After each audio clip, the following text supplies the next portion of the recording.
Let's review The Kingsman. This movie made me sad. Not because the story made me sad, but rather because I was looking forward to this movie and was severely disappointed in every conceivable way. Kingsman was good, fun, and a little ridiculous. Kingsman 2 was also fun, but it took the ridiculous up a notch while still being mostly good. This movie subverted my expectations, because in Trilogy, the sequel is supposed to be the weakest and the third movie picking up the slack, and this third installment didn't feel like it even belongs in the same franchise. Kingsman, the start of this franchise, revolves around an evil genius who quite literally tries to explode the heads of people worldwide before the tech ends up being turned against him. It's a franchise that feels loosely based upon reality, but in its own universe.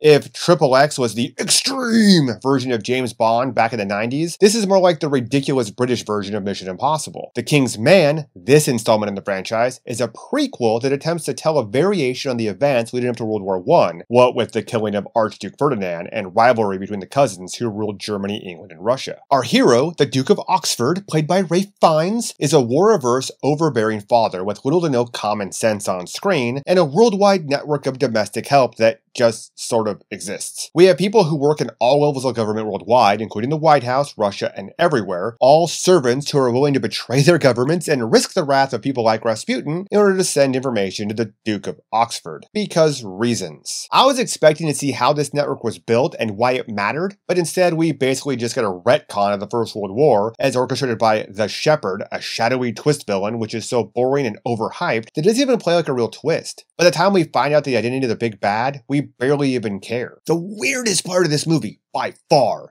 is the scene where Rasputin licks and heals an old gunshot wound on the Duke, which is, yeah, just a weird and largely pointless scene until it's time to dispatch Rasputin. Why did he make out with the Duke's leg? Why was Rasputin able to put him into a trance?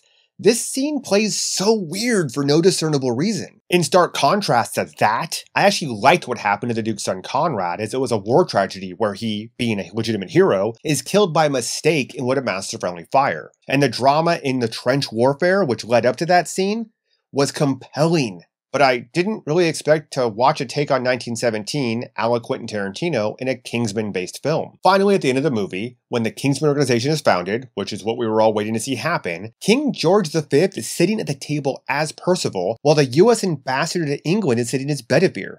And this is really confusing because this is supposed to be an organization that lives outside of government. It's supposed to be an independent intelligence organization, and here we are with the literal King of England and a US ambassador sitting at the founding board. This makes zero sense, and while it might be explained away later in a prequel sequel, this feels like a lazy retcon requiring another. I feel like the director wanted to make a World War I movie as the base for a new cinematic universe, but could only get the studio to sign off on a prequel to his popular franchise, so he just shoehorned his little Kingsman into the film as he had to in order to make it work. And to wrap it all up at the very end, we see a new Shepherd orchestrating the rise of Hitler for balance against the communists, foreshadowing a World War II film. But by the time this post-credit scene rolled, I just didn't care anymore.